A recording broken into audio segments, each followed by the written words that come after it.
आजकाल खूप लोकांच्या मनात एक सामान्य पण महत्त्वाचा प्रश्न येतो की आठवड्यात किती वेळा सेक्स करावा. हा प्रश्न इतका कॉमन झाला आहे की लोक इंटरनेटवर सर्च करतात, मित्रांना विचारतात किंवा सोशल मीडियावर उत्तर शोधतात. काही लोक म्हणतात की रोज सेक्स केला पाहिजे, काही म्हणतात आठवड्यातून एकदाच पुरेसा आहे, तर काही जण वेगवेगळे आकडे सांगतात. हे सगळं ऐकून अनेक लोक कन्फ्यूज होतात आणि त्यांच्या मनात एक प्रेशर तयार होतो की आपण जे करत आहोत ते बरोबर आहे की नाही. पण खरं पाहिलं तर हा प्रश्न फक्त संख्या ठरवण्याचा नाही, तर हा तुमच्या रिलेशनशिप, तुमच्या मेंटल हेल्थ आणि तुमच्या इमोशनल कनेक्शनचा प्रश्न आहे. आजची सर्वात मोठी समस्या म्हणजे लोकांनी सेक्सला एक नंबर गेम बनवला आहे. म्हणजे किती वेळा केलं हेच महत्त्वाचं मानलं जातं. यामुळे लोक स्वतःची तुलना इतरांशी करायला लागतात. कोणीतरी म्हणतो की आम्ही रोज करतो, कोणीतरी म्हणतो आम्ही आठवड्यात 3 वेळा करतो, आणि हे ऐकून दुसऱ्यांना वाटायला लागतं की आपण कमी करतोय का.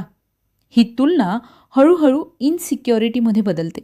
काही लोकांना वाटू लागतं की त्यांचा पार्टनर त्यांच्यात इंटरेस्टेड नाही, तर काही लोकांना वाटतं की त्यांचं रिलेशनशिप वीक आहे. या सगळ्या विचारांमुळे रिलेशनशिपमध्ये तणाव निर्माण होतो. जे एक नॅचरल आणि आनंददायी गोष्ट असायला हवी होती, ते हळूहळू स्ट्रेस आणि प्रेशर बनतं. काही कपल्समध्ये या कारणामुळे भांडणंही सुरू होतात. एक पार्टनर दुसऱ्यावर आरोप करतो की तू मला इग्नोर करतोस किंवा तुला माझ्यात इंटरेस्ट नाही. दुसरा पार्टनर प्रेशरमध्ये येतो आणि मनाविरुद्ध गोष्टी करायला लागतो. यामुळे दोघांमध्ये इमोशनल डिस्टन्स वाढतो. जे इंटिमेसी वाढवण्यासाठी असतं तेच इंटिमेसी कमी करण्याचं कारण बनतं.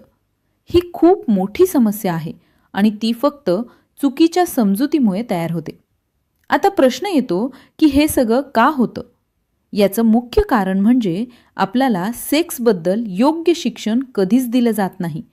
शाळांमध्ये किंवा घरी या विषयावर ओपन डिस्कशन होत नाही. त्यामुळे लोक जे काही शिकतात ते चुकीच्या सोर्सेसमधून शिकतात, जसं की पॉर्न, सोशल मीडिया किंवा मित्रांच्या एक्झॅजरेटेड गोष्टी. या सगळ्या गोष्टी रियालिटी नसतात, त्या एंटरटेनमेंटसाठी तयार केल्या जातात, पण लोक त्याला खरं मानतात आणि त्यावरून एक्सपेक्टेशन्स तयार करतात. पॉर्नमध्ये दाखवलेलं सगळं स्क्रिप्टेड असतं. तिथे जे काही दाखवलं जातं ते रिअल लाईफमध्ये तसं नसतं. पण जेव्हा लोक ते पाहतात तेव्हा त्यांना वाटतं की रिअल लाईफमध्येही तसंच असायला हवं. यामुळे अनरिअलिस्टिक एक्सपेक्टेशन्स तयार होतात. मग लोक स्वतःची आणि त्यांच्या पार्टनरची तुलना त्या फेक वर्ल्डसोबत करायला लागतात. यामुळे डिससॅटिस्फॅक्शन वाढते. लोकांना वाटतं की त्यांचं रिलेशनशिप परफेक्ट नाही, पण खरं म्हणजे प्रॉब्लेम त्यांच्या रिलेशनशिपमध्ये नसतो, प्रॉब्लेम त्यांच्या एक्सपेक्टेशन्समध्ये असतो. सोशल मीडियावरही अनेकदा लोक त्यांच्या पर्सनल लाईफबद्दल एक्झॅजरेटेड किंवा फेक गोष्टी शेअर करतात. ते स्वतःला जास्त हॅपी आणि परफेक्ट दाखवतात. हे बघून इतर लोकांना वाटतं की आपल्याकडे काहीतरी कमी आहे, पण हे सगळं बाहेरून दिसणारं इल्युजन असतं.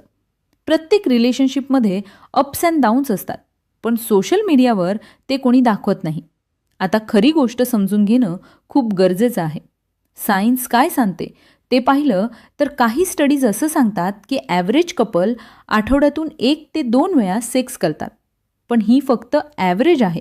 याचा अर्थ असा नाही की सगळ्यांनी तसंच करावं. प्रत्येक व्यक्ती वेगळी असते, प्रत्येकाचं शरीर वेगळं असतं, प्रत्येकाचं लाईफस्टाईल वेगळं असतं आणि प्रत्येक रिलेशनशिप वेगळं असतं. त्यामुळे सगळ्यांसाठी एकच रूल लागू होऊ शकत नाही. काही कपल्स आठवड्यातून एकदाच सेक्स करतात, पण ते खूप हॅप्पी असतात. काही कपल्स जास्त वेळा करतात, पण तरीही अनहॅप्पी असतात. यावरून एक गोष्ट स्पष्ट होते की फ्रिक्वेन्सी म्हणजेच किती वेळा केलं यापेक्षा क्वालिटी जास्त महत्त्वाची आहे. जर तुमच्यात इमोशनल कनेक्शन नाही, ट्रस्ट नाही, कम्फर्ट नाही, तर कितीही वेळा सेक्स केला तरी त्याचा काही उपयोग होत नाही. सेक्स हा फक्त फिजिकल ॲक्ट नाही, तो इमोशनल बॉन्डिंगचा एक भाग आहे. तो ट्रस्ट वाढवतो, क्लोजनेस वाढवतो आणि रिलेशनशिप मजबूत करतो. पण हे सगळं तेव्हाच शक्य होतं जेव्हा दोघेही पार्टनर्स कम्फर्टेबल आणि विलिंग असतात. जर एक जण प्रेशरमध्ये असेल तर त्या एक्सपिरियन्समध्ये आनंद राहत नाही. आता सोल्युशनबद्दल बोलूया. सर्वात महत्त्वाची गोष्ट म्हणजे कम्युनिकेशन. तुमच्या पार्टनरसोबत ओपनली बोलणं खूप गरजेचं आहे. तुम्हाला काय कम्फर्टेबल वाटतं, किती वेळा ठीक वाटतं, तुमच्या एक्सपेक्टेशन्स काय आहेत हे स्पष्टपणे सांगितलं पाहिजे. अनेकदा लोक अज्युम करतात की पार्टनरला काय हवंय हे त्यांना माहीत आहे, पण हा अझम्पशन चुकीचा ठरू शकतो. त्यामुळे ओपन डिस्कशन खूप महत्त्वाचं आहे. दुसरी गोष्ट म्हणजे स्वतःच्या बॉडी आणि माइंडला समजून घेणं.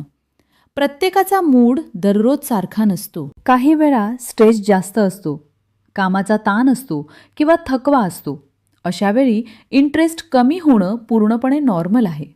यासाठी स्वतःला किंवा पार्टनरला ब्लेम करणं चुकीचं आहे. याऐवजी एकमेकांना सपोर्ट करणं जास्त गरजेचं आहे.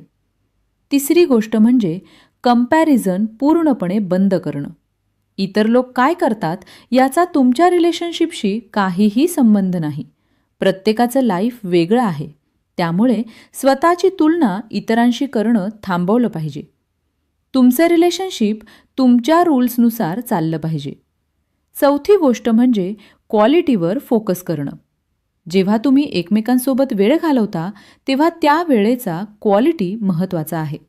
इमोशनल कनेक्शन, अंडरस्टँडिंग आणि रिस्पेक्ट या गोष्टी जास्त महत्त्वाच्या आहेत. फक्त फिजिकल ॲक्टवर फोकस केल्याने रिलेशनशिप स्ट्रॉंग होत नाही. पाचवी आणि सर्वात महत्त्वाची गोष्ट म्हणजे कन्सेंट आणि कम्फर्ट. दोघांनाही कम्फर्टेबल वाटणं खूप गरजेचं आहे. जर कोणालाही प्रेशर वाटत असेल तर त्या गोष्टीला थांबवणं आणि त्यावर बोलणं गरजेचं आहे. रिलेशनशिपमध्ये रिस्पेक्ट आणि अंडरस्टँडिंग असणं खूप महत्त्वाचं आहे. शेवटी एक गोष्ट लक्षात ठेवा की परफेक्ट नंबर असं काही नसतं. परफेक्ट रिलेशनशिप असतो आणि तो रिलेशनशिप ट्रस्ट, कम्युनिकेशन आणि अंडरस्टँडिंगवर चालतो. सेक्स हा त्या रिलेशनशिपचा एक भाग आहे, पूर्ण रिलेशनशिप नाही. त्यामुळे त्याला योग्य जागा द्या, पण त्याच्यावर अननेसेसरी प्रेशर टाकू नका. जर तुम्ही या गोष्टी समजून घेतल्या तर तुमचं रिलेशनशिप जास्त हेल्दी आणि हॅप्पी होऊ शकतं. त्यामुळे आजपासून एक गोष्ट ठरवा की तुम्ही कोणाचंही ऐकून स्वतःला जज करणार नाही. तुम्ही तुमच्या पार्टनरसोबत ओपन राहणार आणि एकमेकांना समजून घेणार. कारण शेवटी महत्त्वाचं आहे ते तुमचं हॅपीनेस आणि तुमचं कनेक्शन. हीच खरी गोष्ट आहे जी बहुतेक लोकांना कोणी सांगत नाही. पण जर तुम्ही हे समजलात तर तुमचं रिलेशनशिप खूप वेगळ्या लेवलवर जाऊ शकतं.